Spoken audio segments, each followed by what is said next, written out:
Hello दोस्तों।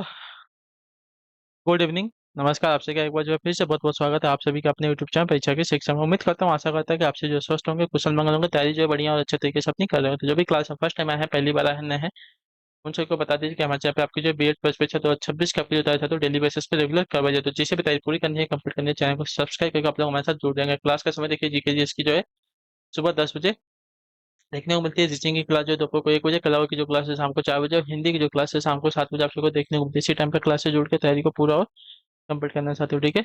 नीचे description आप सबको इंस्टाग्राम टेलीग्राम का लिंक मिलेगा। इंस्टाग्राम पे फॉलो करेंगे, टेलीग्राम चैनल को ज्वाइन करेंगे। टेलीग्राम चैनल पर डेली बेसिस क्लास का अपडेट, एग्जाम का अपडेट, जो पीडीएफ वगैरह आपको देखने को मिल जाएगा, तो आप लोग जो है इसको ज्वाइन कर सकते हैं, ठीक।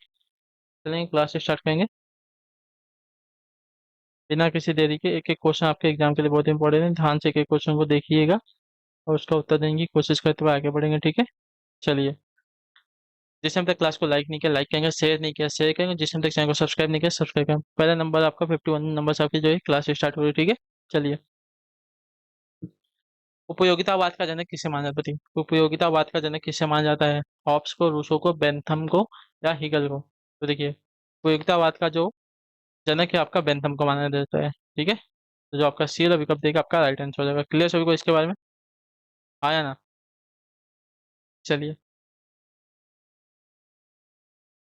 उपयोगिता किसी कार्य या वस्तु का वह गुण है जिससे सुखों की प्राप्ति तथा दुखों का निवारण होता है, ठीक है।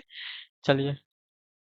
52 नंबर है, भारतीय संविधान वकीलों का स्वर्ग है, यह कथन किसका होता है? भारतीय संविधान जो है वकीलों का स्वर्ग है, यह कथन किसका है? तो आपका right answer sir Ivor Jennings का है, ठीक है। तो ऑप्शन नंबर हमारा डी राइट हुआ, ठीक है। ब्रिटिश ब्रिटिश शास्त्री सर आइवर जेनिंगसन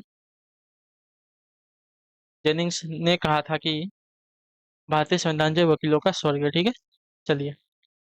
53 नंबर, प्लेटो की अध्ययन पद्धति थी, क्या बताइए? अब अनुभवता अनुभवनात्मक थी, तुलनात्मक थी, निगमनात्मक थी, या आगमनात्मक थी, क्या थी?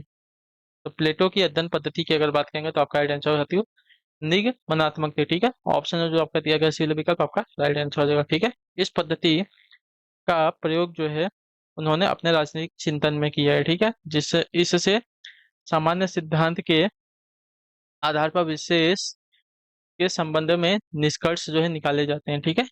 चलिए। 54 नंबर प्रश्न ध्यान से देखिएगा, बताएगा राइट आंसर। अरस्तु सर्वाधिक प्रभावित था किससे, बताइए? अरस्तु जो है सर्वाधिक प्रभावित किससे था? तो आपका राइट आंसर द लॉज से, ठीक है। जो ऑप्शन नंबर आपका दिया गया डी विकल्प आपका राइट आंसर हो जाएगा। अरस्तु सर्वाधिक प्रभावित अपने गुरु प्लेटो की कृति द लॉज से था, ठीक है। इनका गुरु तो कौन था? प्लेटो, ठीक है। अरस्तु का गुरु था प्लेटो।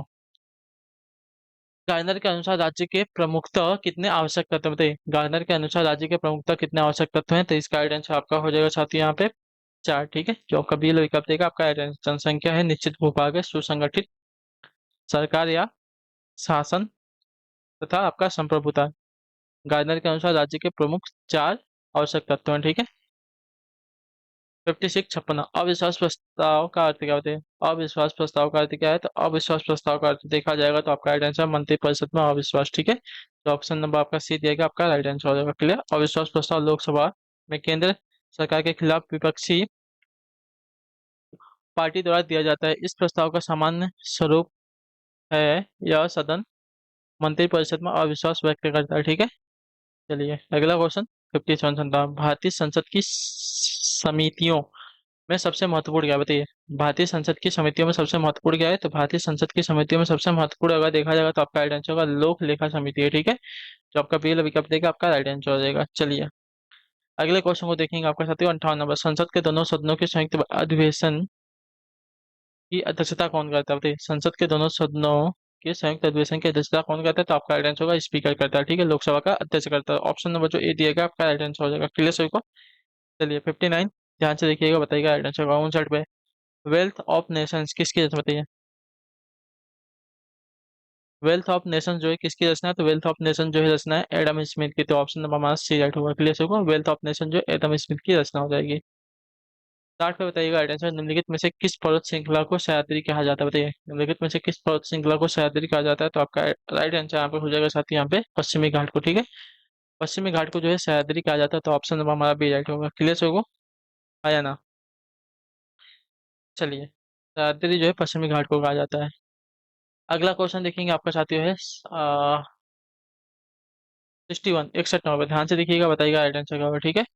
प्रशुल्क से आशय क्या बताइए, प्रशुल्क से क्या आशय है, प्रशुल्क से क्या आशय है? तो प्रशुल्क से आशय आपका हो जाएगा साथियों यहाँ पे वस्तुओं पर लगाए गए आयात करों से, ठीक है।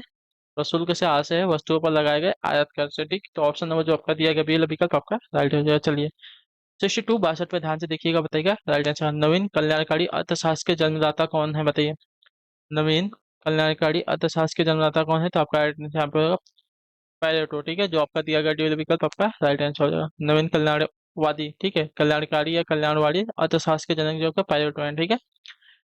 63 पे ध्यान से देखिएगा, बताइएगा राइट आंसर। निम्न में से किसे जो उत्पत्ति का साधन नहीं माना जाता है, उत्पत्ति का साधन किसे नहीं माना जाता? तो आपका राइट आंसर होगा पानी को, ठीक है। पानी को जो है उत्पत्ति का साधन नहीं माना जाता, ऑप्शन नंबर हमारा ए राइट हो जाएगा। क्लियर सभी को?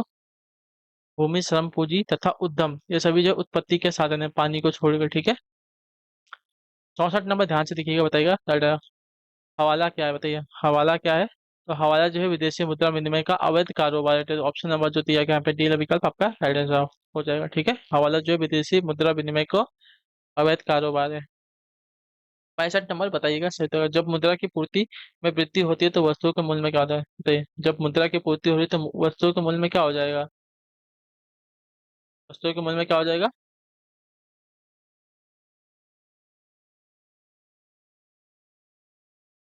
जब मुद्रा की पूर्ति, ठीक है, अच्छा, जब मुद्रा की पूर्ति में वृद्धि हो तो वस्तुओं के वस्तुओं का जो मूल्य है बढ़ जाएगा, ठीक है। जब मुद्रा की पूर्ति हो रही है मतलब आपका ज्यादा पैसा है तो क्या होगा, सीधी सी बात है वस्तुओं का माल जो है मतलब जो मूल्य है बढ़ जाएगा, ठीक है।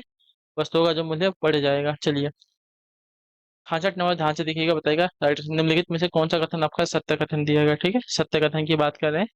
तो देखिए सत्य कथन जो है MPS plus MPC equal to 1, यानी कि marginal propensity to save plus marginal property to consume equal to 1, यानी कि सीमांत बचत प्रवृत्ति प्लस सीमांत उपयोग प्रवृत्ति इक्वल टू 1, ठीक है। ये आपका सत्य कथन है।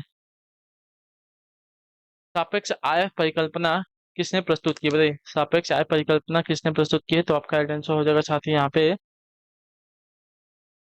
ड्यूजेन नरबरी ने, ठीक है। ऑप्शन नंबर हमारा सी राइट होगा। ड्यूजेन बरी ने सापेक्ष आय की परिकल्पना को प्रस्तुत किया था, तो ऑप्शन नंबर हमारा सी राइट होगा। क्लियर सभी को? चलिए अगला क्वेश्चन आपका है 68, 68 नंबर। ऋग्वेद का नवा मंडल किस देवता को समर्पित है? ऋग्वेद का जो नवा मंडल है किस देवता को समर्पित है?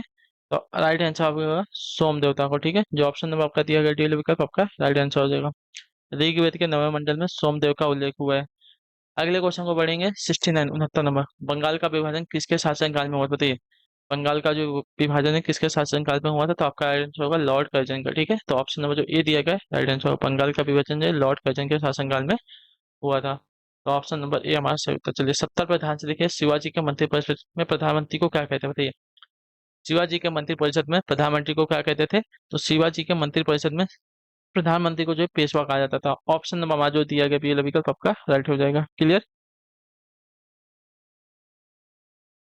शिवाजी के मंत्रिपरिषद में प्रधानमंत्री को पेशवा कहते थे। चलिए 71 नंबर। लोधी वंश की स्थापना किसने की थी बताइए, लोधी वंश की स्थापना किसने की थी? तो आपका राइट आंसर होगा बल्लभ लोधी ने, ठीक है। जो आपका ये वाला विकल्प देगा आपका राइट आंसर हो जाएगा, ठीक। 1451 ईस्वी में, ठीक है। इब्राहिम लोधी जो आखिरी शासक था लोधी वंश का, किस गवर्नर जनरल का नाम है जो है राज्य हड़प नीति यानी कि ड्रॉकिंग ऑफ लैब्स के साथ जुड़ा? बताइए किस गवर्नर जनरल का जो नाम है राज्य हड़प नीति यानी कि ड्रॉकिंग ऑफ लैब्स के साथ जुड़ा हुआ है? तो आपका राइट आंसर यहाँ पे हो जाएगा साथी यहाँ पे लॉर्ड डलहौजी का, ठीक है। जो आपका सील विकल्प देगा आपका राइट आंसर राज्य हड़प नीति यानी कि dragging of labs Lord Dalhousie द्वारा अपनाई गई नीति थी, ठीक है। चलिए 73 नंबर ध्यान से देख के बताएंगे राइट आंसर। अशोक ने किस बौद्ध साधु को प्रभावित होकर बौद्ध धर्म अपनाया था? बताइए अशोक ने किस बौद्ध साधु से प्रभावित होकर जो है बौद्ध धर्म को अपनाया था? तो आपका राइट आंसर यहाँ पे हो जाएगा उपगुप्त से, ठीक है। जो आपका सी वाला विकल्प दिया आपका राइट आंसर होगा। अशोक ने उपगुप्त नामक बौद्ध साधु से प्रभावित होकर जो है बौद्ध धर्म अपनाया था। 74 नंबर है, अकबरनामा किसने लिखा है? अबुल फजल ने, भगवान दास ने, अकबर ने या बीरबल ने? तो अबुल फजल ने, ठीक है। अकबरनामा जो है अबुल फजल द्वारा लिखा गया है। तो ऑप्शन नंबर हमारा ए राइट हो जाएगा। क्लियर सभी को? चलिए आखिरी क्वेश्चन अच्छी क्लास से बताइएगा राइट आंसर का। भारत छोड़ो आंदोलन कब शुरू किया गया था बताइए, भारत छोड़ो आंदोलन जो है कब शुरू किया गया था? तो भारत छोड़ो आंदोलन जो शुरू किया गया था आपका अगस्त 1942 में, ठीक है। जो आपका BL अभी कर दिएगा, आपका राइट आंसर होगा, ठीक है, क्लियर। चलिए, तो इसी के साथ जो क्लास है आज की यहीं पे पूरी होती है कंप्यूटर। तो उम्मीद करता हूँ आप सबको क्लास जो अच्छी लगी, पसंद, अपना जो फीडबैक है आपके क्लास के बारे में नीचे कमेंट में देंगे। और कुछ भी डाउट, कुछ भी क्वेश्चन, कुछ भी करिएगा हमसे पूछ सकते हैं, ठीक। तो क्लास अच्छी लगी तो लाइक करके जाएंगे, चैनल पहले चैनल को सब्सक्राइब करके जाएंगे। मिलते हैं आप सबसे आपकी अगली क्लास में, तब तक के लिए टाटा बाय बाय, जय हिंद, जय भारत। आपसे क्लास से जुड़ने के लिए बहुत बहुत ही धन्यवाद साथी।